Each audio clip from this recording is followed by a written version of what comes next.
Hello students, class 12 physics chapter is wave optics. आज की class में नया चैप्टर, इससे पहले हमने ray optics and optical instrument किया था। ये भी चैप्टर हमारा लाइट से रिलेटेड है। पहले चैप्टर में हमने रे ऑफ लाइट कंसीडर किया था, बट यहाँ पर हम लाइट वेव्स की फॉर्म में हम स्टडी करेंगे। तो नेचर ऑफ लाइट के लिए डिफरेंट वेरियस थ्योरीज हैं, जैसे number one Newton's corpuscular theory, number 2 Huygens wave theory, number 3 electromagnetic theory, and number 4 Einstein quantum theory, and number 5 dual nature theory. इन सभी थ्योरीज के अकॉर्डिंग अलग अलग नेचर ऑफ लाइट के लिए बताया है। पहले इस नेचर ऑफ लाइट के लिए लाइट को ऐसा कंसीडर किया गया, ऐसा समझा गया कि लाइट पार्टिकल से मिलकर बनती हैं, और कुछ थ्योरीज के अकॉर्डिंग लाइट को वेव कंसीडर किया गया, बट एट प्रेजेंट लाइट को हम डुअल नेचर कंसीडर करते हैं। लाइट को डुअल नेचर में हम कंसीडर करते हैं, डुअल नेचर में, और ऐसा सपोज करते हैं लाइट कंसिस्टिंग ऑफ वेविकल्स, वेव और पार्टिकल दोनों से मिलकर बनी है। डुअल नेचर कंसीडर करते हैं एट प्रेजेंट टाइम में, और जो लाइट कंसिस्ट होती है दैट इज वेविकल्स कहते हैं। यहाँ पर वेव और पार्टिकल्स को ज्वाइन किया गया है। तो ये डिफरेंट थ्योरी है about the nature of light. Now हम इसमें सबसे पहले वेव फ्रंट पढ़ते हैं। Wave front and rays. Wave front क्या होता है? सपोज करते हैं कोई भी हमारा source of light, this source of light suppose here, and light waves emit from this source of light. इस सोर्स ऑफ लाइट से लाइट वेव्स इमिट होती हैं इन ऑल पॉसिबल डायरेक्शन। जो मीडियम के पार्टिकल एक ही फेज में vibrate करते हैं after equal interval of time. Suppose यहाँ से यहाँ तक का टाइम हमारा यहाँ से यहाँ तक का टाइम t, ये सभी टाइम हमारे t। तो after equal interval of time medium के पार्टिकल एक ही फेज में वाइब्रेट करते हैं, उन सभी पार्टिकल के लोकस को वेव फ्रंट कहते हैं। सभी पार्टिकल्स के लोकस को वेव फ्रंट कहते हैं। The locus of all the particles of the medium vibrating in the same phase at a given instant is known as wave front। जो हमारे मीडियम के पार्टिकल एक गिवन इंस्टेंट पर same phase में vibrate करते हैं, उन सभी के लोकस को हम वेव फ्रंट कहते हैं। And the shape of the wave front depends on the source producing the wave front और producing the waves, and it is usually spherical, cylindrical और प्लेन। जो हमारा वेव फ्रंट की शेप होती है that depends on the source producing waves. जिस source से वो वेव्स इमिट हो रही हैं, जिस सोर्स से वेव्स हमारी निकल रही हैं, उस सोर्स की नेचर पर डिपेंड करता है shape of the wave front. Now ये जो वेव फ्रंट है हमारा generally spherical type, cylindrical type और प्लेन वेव फ्रंट हो सकता है। Now number 1 spherical wave front. Spherical wave front कब बनता है? When the source of light is a point source. यदि हमारा सोर्स ऑफ लाइट एक पॉइंट सोर्स है, suppose this source of light here and this is point source, तो ये तो हमारी रेज हैं, बट ये हमारा यहाँ पर इसका wave front, spherical wave front. और ऐसा नहीं कि केवल एक ही वेव फ्रंट बनता है, इसके सराउंडिंग में और भी लार्ज नंबर वेव फ्रंट बनेंगे, large number of wave front बनते हैं इसके सराउंडिंग में। ये सभी यहाँ पर large number of wave front बनते हैं, मतलब ये सभी कॉन्सेंट्रिक स्फीयर्स हैं। नाउ ये तो हमारा हो गया स्फेरिकल वेव फ्रंट। इसके केस में हमारा ये सोर्स ऑफ लाइट एक पॉइंट सोर्स होना चाहिए। Number 2 cylindrical wave front. यदि हमारा सोर्स ऑफ लाइट लीनियर है, ये हमारा सोर्स ऑफ लाइट यहाँ पर, ये सोर्स ऑफ लाइट लीनियर, तो इससे ये रेज इमिट होती हैं और इनका ये हमने एक इक्वल टाइम पर ये यहाँ पर एक आर्क लगाया यहाँ पर इस तरह से। तो ये यहाँ पर जो मीडियम के पार्टिकल हैं जो एक ही फेज में वाइब्रेट करते हैं वो इस सोर्स से एक सिलेंड्रिकल सरफेस पर लाई करेंगे। तो ये जो हमारा यहाँ पर वेव फ्रंट बनता है, इस वेव फ्रंट को हम कह रहे हैं cylindrical wave front. This is cylindrical wave front कब होता है? जब हमारा सोर्स ऑफ लाइट यहाँ पर लीनियर होता है, मतलब ट्यूबलाइट जैसा ये सोर्स ऑफ लाइट है और यहाँ पर ये बल्ब जैसा सोर्स ऑफ लाइट है। तो इस केस में ये स्फेरिकल बनता है और इस केस में सिलेंड्रिकल वेव फ्रंट बनता है। Number 3, plane wave front. Plane wave front क्या है? A small portion of the spherical wave front और cylindrical wave front at a large distance from the source of light. यदि हम source of light से very large distance पर spherical wave front या cylindrical wave front का एक small portion consider करते हैं तो that small portion is known as plane wave front. हमारा सोर्स ऑफ लाइट यहाँ पर बहुत दूर है, तो इससे जो रेज आती है ये पैरेलल, और इनसे जो हमारा वेव फ्रंट बनता है उसको प्लेन वेव फ्रंट हम कहते हैं। तो प्लेन वेव फ्रंट को इस तरह से रिप्रेजेंट करेंगे। तो ये हमारे बेसिक वेव फ्रंट्स हो गए, spherical wave front, this cylindrical wave front and this plane wave front. And here note that a ray of light is perpendicular to the wave front. हमारी जो रे ऑफ लाइट होगी यहाँ पर ये always wave front के perpendicular होगी। Ray of light always perpendicular to wave front. Now some other types of wave front. Number 1, converging spherical wave front. Converging spherical wave front. हमारा source of light यहाँ पर, इससे ये raise हमारी converging raise हैं, तो इनसे जो वेव फ्रंट बनता है this is converging spherical wave front. Number 2, diverging spherical wave front. Source of light हमारा यहाँ पर और इस सोर्स ऑफ लाइट से ये क्या होता है, ये हमारी रेज और इनसे जो वेव फ्रंट बनता है this is diverging wave front. Diverging wave front, diverging spherical wave front. तो इस तरह से हमने ये डिस्कस किया कि what are wave front and what are relation between rays and wave front. ये जो रेज होती हैं रे ऑफ लाइट ये परपेंडिकुलर टू वेव फ्रंट होते हैं।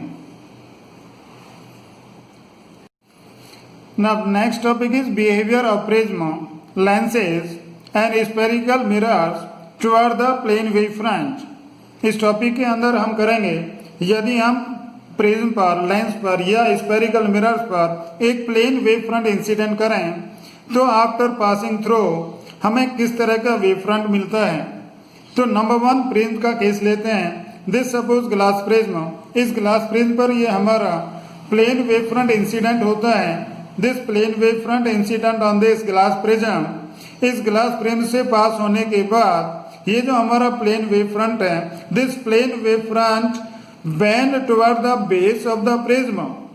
ये हमारा प्लेन वेव फ्रंट इस प्रिज्म के बेस की तरफ बेंड हो जाता है। ऐसा इसलिए होता है क्योंकि यहाँ पर जो भी हमारा वेव फ्रंट का पोर्शन है इस पोर्शन को यहाँ पर एयर में ज्यादा ट्रेवल करना होता है, क्योंकि यहाँ पर ये जो प्रिज्म है ये इसकी थिकनेस कम है in comparison of this portion. यहाँ पर थिकनेस इसकी ज्यादा है, तो यहाँ पर जो भी हमारा वेव फ्रंट है उस वेव फ्रंट को ग्लास मीडियम के अंदर ज्यादा डिस्टेंस ट्रेवल करनी पड़ती है और ग्लास मीडियम के अंदर स्पीड ऑफ लाइट कम होती है।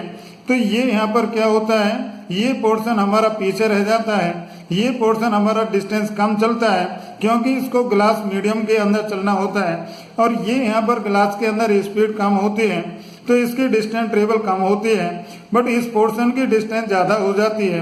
क्यों? क्योंकि यहाँ पर ये एयर में चलता है एक तो मैक्सिमम डिस्टेंस और ये स्मॉल पोर्शन यहाँ पर ग्लास के अंदर चलता है, तो यहाँ पर distance travel by this portion of wave front ज्यादा हो जाती है, तो जिसके कारण ये प्लेन वेव फ्रंट हमारा बेस की तरफ, प्रिज्म के बेस की तरफ बेंड हो जाता है। तो this is the behaviour of prism toward the plane wave front. Now number 2 convex lens.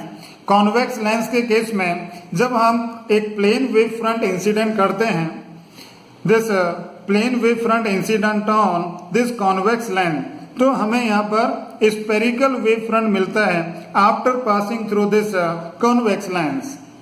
जब ये हमारा प्लेन वेव फ्रंट इस कॉन्वेक्स लेंस से पास होता है, तो कॉन्वेक्स लेंस से पास होने के बाद मतलब रिफ्रैक्शन होने के बाद ये जो प्लेन वेव फ्रंट इस पर इंसिडेंट हुआ, जब इसका रिफ्रैक्शन हो जाता है इस लेंस के द्वारा, तो हमें यहाँ पर स्पेरिकल वेव फ्रंट मिलता है। क्यों? क्योंकि यहाँ पर भी सेम कॉन्सेप्ट है। यहाँ पर ये हमारा जो लेंस है इसकी ये पोर्शन इसका थिन है और यहाँ पर ये थिक है। जब यहाँ पर थिक है तो यहाँ पर ये जो पोर्शन ऑफ वेव फ्रंट है इसको डिस्टेंस इस ग्लास के अंदर ज़्यादा चलनी पड़ती है और स्पीड कम है, तो ये डिस्टेंस ट्रेवल इसकी कम हो जाती है। बट यहाँ पर ये एयर है, तो एयर में डिस्टेंस इसके लिए ये ज़्यादा ट्रेवल कर लेता है, तो ये पॉइंट या ये पोर्शन आगे पहुँचता है और ये पोर्शन इसका पीछे रह जाता है। सिमिलरली ये पोर्शन भी आगे पहुँच जाता है। क्यों? क्योंकि ये यहाँ पर इसकी स्पीड ज़्यादा है। ये स्पीड मतलब डिस्टेंस कहाँ पर एयर में ज़्यादा चलता है, इसलिए ये आगे पहुँच जाता है और हमारा एक plane wave front spherical wave front में कन्वर्ट हो जाता है after passing through this convex lens. Number 3, concave lens. यदि प्लेन वेव फ्रंट को हम एक कॉनकेव लेंस पर इंसिडेंट करते हैं तो आफ्टर रिफ्रैक्शन हमें स्पेरिकल वेव फ्रंट मिलता है। सेम कॉन्सेप्ट यहाँ पर भी, ये जो पोर्शन है इस लेंस का ये यहाँ पर थिक है और ये पोर्शन यहाँ पर थिन है, तो यहाँ पर इस वेव फ्रंट को ग्लास के अंदर ज़्यादा चलना पड़ता है, ग्लास के अंदर ज़्यादा डिस्टेंस ट्रेवल करना पड़ता है और ग्लास के अंदर कम स्पीड होने के कारण ये पोर्शन पीछे रह जाता है। वेव फ्रंट का ये पोर्शन पीछे रह जाता है, ये भी पोर्शन पीछे रहता है, मतलब ये यहाँ पर ही पहुँचता है और ये जो पोर्शन है इसको ग्लास के अंदर कम चलना पड़ता है, एयर में ज़्यादा चलता है, एयर में स्पीड ग्लास से ज़्यादा है, इसलिए ये पोर्शन आगे पहुंचता है। डिस्टेंस इस पोर्शन के द्वारा डिस्टेंस ट्रेवल ज़्यादा होती है तो ये आगे पहुंच जाता है, ये दोनों पीछे रह जाते हैं। तो इस तरह से हमें यहाँ पर स्पेरिकल वेव फ्रंट मिलता है। ये स्पेरिकल वेव फ्रंट जब हम प्लेन वेव फ्रंट को कॉनकेव लेंस से पास कराते हैं। Number 4, concave mirror. यदि हम किसी प्लेन वेव फ्रंट को कॉनकेव मिरर पर इंसिडेंट कराते हैं, कॉनकेव मिरर, ये सपोज कॉनकेव मिरर, इस कॉनकेव मिरर पर ये प्लेन वेव फ्रंट इंसिडेंट कराते हैं, तो वेव फ्रंट का ये जो पोर्शन है ये पोर्शन हमारा पहले इंसिडेंट होता है और इंसिडेंट होकर इसका रिफ्लेक्शन शुरू हो जाता है। सिमिलरली इस पोर्शन का इस पर इंसिडेंट होने के बाद रिफ्लेक्शन शुरू हो जाता है। बट ये जो यहाँ पर इसमें सेंटर में इस वेव फ्रंट के सेंटर में पोर्शन है ये बाद में यहाँ पर इंसिडेंट होता है। जब बाद में इंसिडेंट होता है तो बाद में इसका रिफ्लेक्शन शुरू होता है, तो रिफ्लेक्शन होने के बाद ये पोर्शन पीछे रह जाता है और ये पोर्शन इससे आगे निकल जाता है, तो ये हमें एक स्पेरिकल वेव फ्रंट मिलता है। तो इस तरह से कॉनकेव मिरर पर ये प्लेन वेव फ्रंट इंसिडेंट करने के बाद स्पेरिकल वेव फ्रंट हमें मिल जाता है। नंबर 5, प्लेन वेव फ्रंट को हम कॉन्वेक्स मिरर पर इंसिडेंट करते हैं। प्लेन वेव फ्रंट को कॉन्वेक्स मिरर पर इंसिडेंट करते हैं तो ये जो हमारा पोर्शन है वेव फ्रंट का ये बाद में इंसिडेंट होता है, बट ये सेंटर पर जो पोर्शन है इसका middle portion of the wave front ये पहले यहाँ पर इंसिडेंट होता है। पहले इंसिडेंट होता है तो इसका रिफ्लेक्शन पहले शुरू हो जाता है, तो ये आगे पहुंच जाता है ये पोर्शन और ये पीछे रह जाता है। सिमिलरली ये भी पीछे रह जाता है। क्यों? क्योंकि ये पोर्शन बाद में इंसिडेंट होता है, यहाँ पर ये पोर्शन बाद में इंसिडेंट होता है। इस तरह से ये हमारा यदि ये प्लेन वेव फ्रंट ऐसे हम कंसीडर करें तो ये पोर्शन क्या है, ये पहले इंसिडेंट होता है और ये बाद में इंसिडेंट होता है, यहाँ पर ये बाद में इंसिडेंट होता है, तो इसका रिफ्लेक्शन बाद में स्टार्ट होता है और ये पोर्शन हमारा पीछे रह जाता है, फिर ये पोर्शन पीछे रह जाता है। बट ये पोर्शन तो पहले इंसिडेंट हुआ और पहले इस पर रिफ्लेक्ट होकर वापिस जाना शुरू हो गया, तो ये पोर्शन आगे पहुंच जाता है। जिसके कारण हमें प्लेन वेव फ्रंट के बदले में स्फेरिकल वेव फ्रंट हमें मिल जाता है।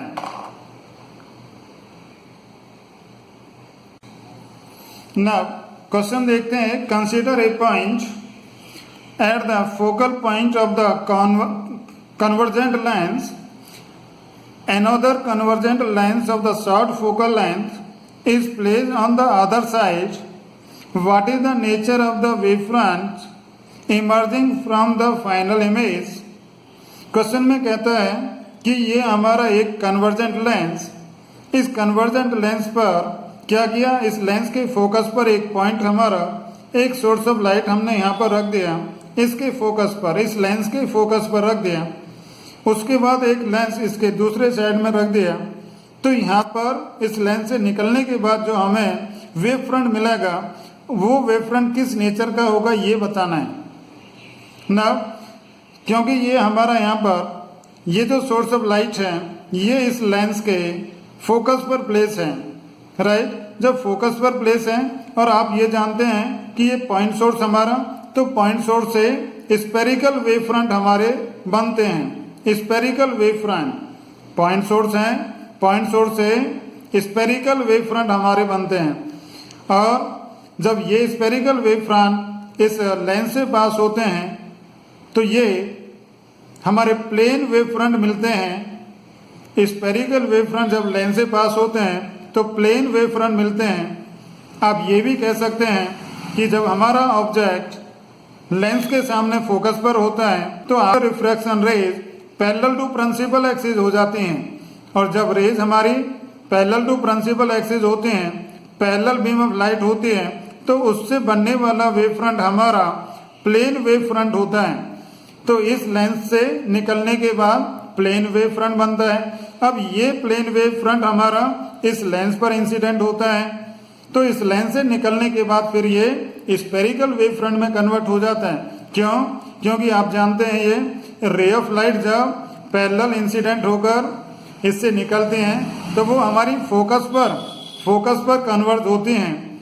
इसका मतलब हमें यहाँ पर क्या मिलेगा, ये स्फेरिकल वेव फ्रंट मिलता है हमें। हमारा यहाँ पर स्फेरिकल बना, इस लेंस से प्लेन वेव फ्रंट, और फिर ये प्लेन वेव फ्रंट इस लेंस से निकलने के बाद स्फेरिकल वेव फ्रंट में कन्वर्ट हो जाता है। Question number 2, what is the shape of the wave front on the earth for sunlight? जो सनलाइट से वेव फ्रंट बनता है हमें उनकी शेप बतानी है on the earth. What is the shape of the wave front on the earth for sunlight? तो spherical बनती है ये, spherical with the huge radius as compared to Earth radius, so that it is almost a plane wave front। क्योंकि हमारा ये सन से जो light निकलती है, निकलते टाइम स्फेरिकल बनते हैं, बट उनकी जो रेडियस है वो बहुत ज़्यादा है। ह्यूज रेडियस होने के कारण, अर्थ के रेडियस के कंपैरिजन में भी बहुत ज़्यादा होने के कारण जब वो अर्थ पर पहुंचते हैं तो हमें प्लेन वेव फ्रंट जैसे ही दिखाई देते हैं। तो यहाँ पर हमारी जो सनलाइट का वेव फ्रंट है अर्थ पर, वो प्लेन वेव फ्रंट की फॉर्म में दिखाई देता है, प्लेन वेव फ्रंट की शेप में दिखाई देता है। Now next question number 3, differentiate between a ray and a wave front. Wave front क्या है? Wave front is a surface of constant phase. Wave front तो एक सरफेस हो गया, वेव फ्रंट तो हमारा एक सरफेस हो गया। This surface wave front constant phase, इसमें जो भी पार्टिकल हैं वो सभी एक ही फेज में वाइब्रेट करते हैं। तो हमारा वेव फ्रंट क्या है? एक सरफेस हो गया कांस्टेंट फेज का। बट जो रे है, दैट रे is perpendicular line drawn at any point on the wave front and represent the direction of propagation of wave. Wave front हमारा ये हो गया एक सरफेस, कांस्टेंट फेज का सरफेस, बट जो रेज हैं वो रेज तो यहाँ पर परपेंडिकुलर इसके, ठीक है, वेव फ्रंट के परपेंडिकुलर होती हैं। ये हमारा वेव फ्रंट एक सरफेस है कांस्टेंट फेज का, बट ये लाइन है perpendicular to the wave front और इनको रेज कहेंगे और ये डायरेक्शन ऑफ प्रोपोगेशन को रिप्रेजेंट करती हैं। ये जो रेज हैं डायरेक्शन ऑफ प्रोपोगेशन को रिप्रेजेंट करती हैं। Now note the equation y is equal to a sin 2 pi into t small t upon capital T minus x upon lambda. ये जो इक्वेशन है, this equation represent the plane wave propagating along the positive x direction y is equal to a sin 2 pi into t upon capital T minus x upon lambda. This equation represent the plane wave is propagating, ये हमारी plane wave की एक equation and propagating along the positive x direction. Next topic is Huygens principle या कहिए Huygens wave theory. इस wave theory के अंदर क्या क्या हम सपोज करते हैं, क्या क्या एज्यूम किया वेव थ्योरी के अंदर, हाइगन्स प्रिंसिपल के हैं या Huygens wave theory. Number 1, each point on the wave front is a source of new disturbance and called the secondary wavelets. इसमें कहता है कि हमारा कोई भी ये सोर्स ऑफ लाइट है, इस सोर्स ऑफ लाइट से हमारी वेव चलती हैं, डिफरेंट डायरेक्शन में वेव इमिट होती हैं सोर्स ऑफ लाइट से ना। जो हमारे मीडियम के पार्टिकल एक ही फेज में वाइब्रेट करते हैं, उन सभी के लोकस को हम वेव फ्रंट कह रहे हैं। अब ये जो वेव फ्रंट है, इसका each and every point behaves as a fresh source of new disturbance. ये मतलब ये वेव फ्रंट हो गया। इस वेव फ्रंट का each and every point behaves as a fresh source of new disturbance, मतलब ये जो पॉइंट है, हर पॉइंट से इस तरह से हमारी वेव्स इमिट होती हैं, हर पॉइंट से वेव इमिट होती हैं सभी डायरेक्शन में। मतलब ये point, every point on the wave front behaves as a fresh source. हमारा कोई भी वेव फ्रंट का each and every point behaves as a fresh source. जैसे हमारी सोर्स ऑफ लाइट है, इससे हमारी क्या होती हैं, लाइट वेव्स इमिट होती हैं। ठीक इसी तरह से इस वेव फ्रंट के ईच एंड एवरी पॉइंट से भी लाइट वेव्स इमिट होती हैं, लाइट वेव्स, और इनको हम कह रहे हैं सेकेंडरी वेवलेट्स। इनको क्या कह रहे हैं, सेकेंडरी वेवलेट्स कह रहे हैं। Now the secondary wavelets spread out in all direction with the speed of light in the given medium. ये जो सेकेंडरी वेवलेट्स हैं, ये सभी डायरेक्शन में स्प्रेड होती हैं और स्पीड ऑफ लाइट से उस गिवन मीडियम के अंदर जो स्पीड ऑफ लाइट है उससे ट्रेवल करती हैं। ये हमारी सभी डायरेक्शंस में स्प्रेड होती हैं सेकेंडरी वेवलेट्स, और स्पीड ऑफ लाइट से गिवन मीडियम के अंदर ट्रेवल करती हैं। Number 3, the tangential surface of the secondary wavelet in the forward direction is known as new wave front at any later time. That is, हमारा ये जो यहाँ पर ये जो सेकेंडरी वेवलेट्स हमारी निकली थी, ये सेकेंडरी वेवलेट, ये हमारा यदि इस तरह से हम ये इनका वेव फ्रंट बनाए तो ये फॉरवर्ड डायरेक्शन में ये टेंजेंट खींचते हैं। ये हमने टेंजेंट किया, ये सोर्स ऑफ लाइट था यहाँ पर, ये सोर्स ऑफ लाइट, इस सोर्स ऑफ लाइट से ये हमारी यहाँ पर ये तो रेज, और ये हमारी यहाँ पर वेव, ये हमारा प्राइमरी वेव फ्रंट, इसके ईच एंड एवरी पॉइंट क्या करता है, fresh source of new disturbance का काम करता है। और ये हमारा फिर यहाँ पर एक नया वेव फ्रंट, मतलब ये हमारा यहाँ पर एक टेंजेंशियल, इसका टेंजेंशियल टचिंग सरफेस है। तो this is new wave front in the forward direction. ये तो सोर्स के पास है और ये हमारा सोर्स से दूर है। जब सोर्स से दूर है तो ये हमारा क्या बनेगा, प्लेन वेव फ्रंट बनता है। तो यहाँ पर ए बी हमारा plane wave front, primary wave front है, और ये secondary in forward direction, A dash B dash forward direction में सेकेंडरी वेव फ्रंट, और ये जो यहाँ पर डॉटेड है ये बैकवर्ड डायरेक्शन में सेकेंडरी कह सकते हैं, बैकवर्ड डायरेक्शन में सेकेंडरी। और ये जो हमारी है ये direction propagation of light wave को रिप्रेजेंट करती है। प्रोपगेशन ऑफ लाइट वेव्स को रिप्रेजेंट करती है। तो इस तरह से हमने ये हाइजेंस वेव थ्योरी की। Thank you.